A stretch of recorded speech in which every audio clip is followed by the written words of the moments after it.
You were at Vegas for the Formula One event, and I followed your every move. I was really interested, and so was the NASCAR world. Everybody wants to hear what you have to say about Formula One kind of invading America somewhat. And I mean that lighthearted. But what was your thought and what did you see at Las Vegas for Formula One? So, this was supposed to be in a lot of ways like the peak of F1's rise, right? Like F1's growing in America. What does that mean? They're getting all these celebrities there, and they have the flashiness. And first they had the Miami Grand Prix last year. Now they have they have the F1 Las Vegas Grand Prix. It's the third one in America in a single year, where they used to only have one a year, right? And to me, for the part of their rise, it was like, okay, what's this mean for NASCAR, right? Like, is this a threat to NASCAR? How does this affect NASCAR? And my feeling after Las Vegas sort of felt like it's just two different things, because here's why. F1 it's not even that they're not going for the NASCAR type of fan. They don't even seem interested in, like, I would say, normal people, what I would classify myself as like a normal person, right?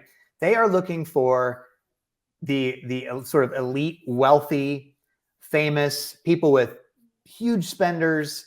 And their attitude to me sort of comes off as like, we've got this cool thing. It's for like the celebrities and the A-listers and, people that can just throw around $10,000 and not even think about it.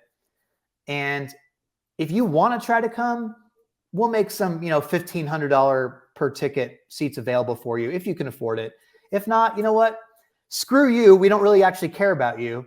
And oh, by the way, like they had their cheapest practice of the weekend was this Thursday night thing, right? The track comes apart. It happens, it's street courses or whatever. So they say, we got to cancel the first practice. So then we'll have the second practice sometime. Then they say, well, it's running late. You know what? We're going to kick all the fans out. We're going to kick everybody out that paid for the tickets. And we're going to run the practice from 2:30 in the morning to 4 a.m. But our people, the security, are so tired, so we can't have any fans there. So everybody's got to leave. So all these people that paid all this money, like the people that were working maybe like the retail jobs or a restaurant, and they came and they said, you know what? We can't afford the big tickets. We can't afford the race stuff, but we could afford maybe this Thursday practice day. This is our one shot to see the cars. And they said, you know what? We basically give you 8 minutes of practice, canceled it. And then here's the kicker. No refunds, no money back. Sorry. Actually, they didn't even say sorry. People complained and they just said, these things happen. Hope you understand. Here's a $200 voucher to our souvenir store, which, by the way, is like one hat in F1, right? So to me, it was just like, I've never seen, it kind of blew my mind, because I was like, wow, coming from the NASCAR side of things, where it's always like, look, we're trying to make the fans happy. We're trying to provide value to the fans. We want the fans to know that they can come here and do this, and they can get these deals, and we're going to give this, and we're going to give a free autograph session, and we're going to do whatever, right? This was like, we don't really care if you're mad or not. You're lucky to even be able to come to our event. Sorry that you only saw 8 minutes. Again, not even saying sorry. And we're just going to move on. And everybody else, the rich people, they'll have a great weekend, and that's it. So it just dawned on me, like, yeah, this is not even the same type of crowd that NASCAR is going for. NASCAR is going for like sort of the working class type people, the people that, want to see the gritty type of racing, that feel like they want to get close to their favorite drivers and know them and go all around America and all this stuff. This is just to me, it's like, it's just, yes, it's racing. It's two forms of racing, but you can't even, I felt like you can't even compare them at this point, Yeah, that's a good take. And I've always thought,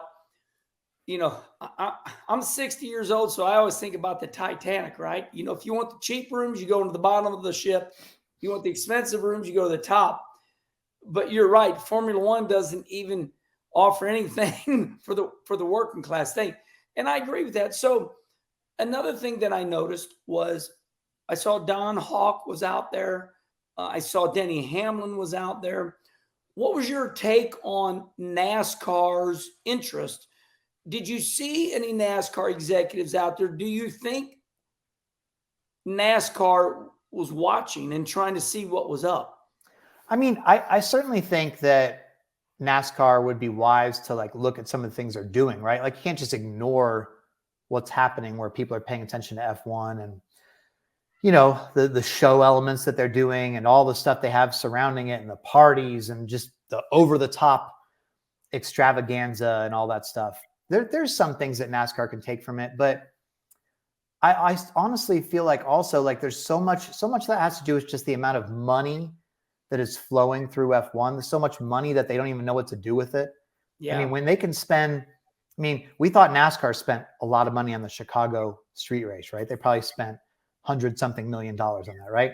F1 spent over $500 million to put on this Las Vegas race. And then they have all these corporate sponsors and teams and all this stuff who are just pouring their own money into it because they all want to be part of it. And like, you know, part of it is like, it's the big trendy, flashy thing right now.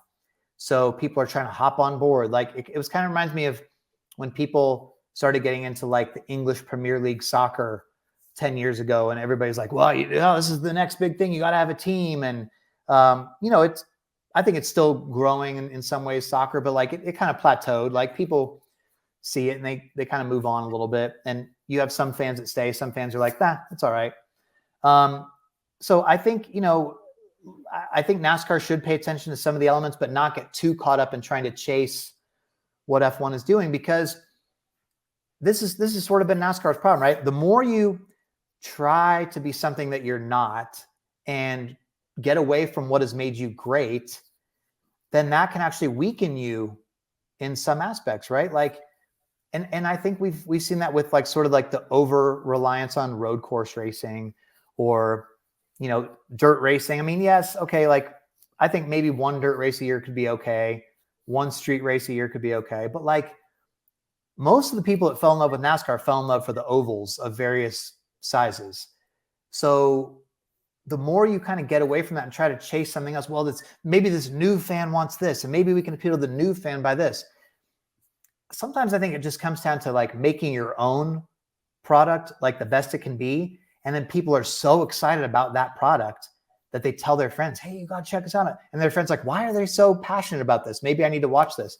Instead of like, yeah, we got our fans, we got our great group here, but like, let's go outside and try to get this demographic, this demographic. I just don't know if that works.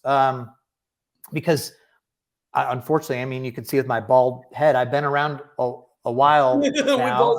I'm getting old, and we've seen enough times where NASCAR tried to go after some sort of like mythical new fan. And it always seems like it ultimately is at the expense of the current fan, whether that's, let's take the Labor Day race to Fontana. Oh, Southern California, that's gonna be our new thing.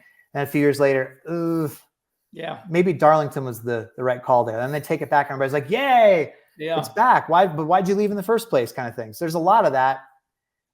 Let's just eliminate that pattern of making mistakes and stick with what works in some ways.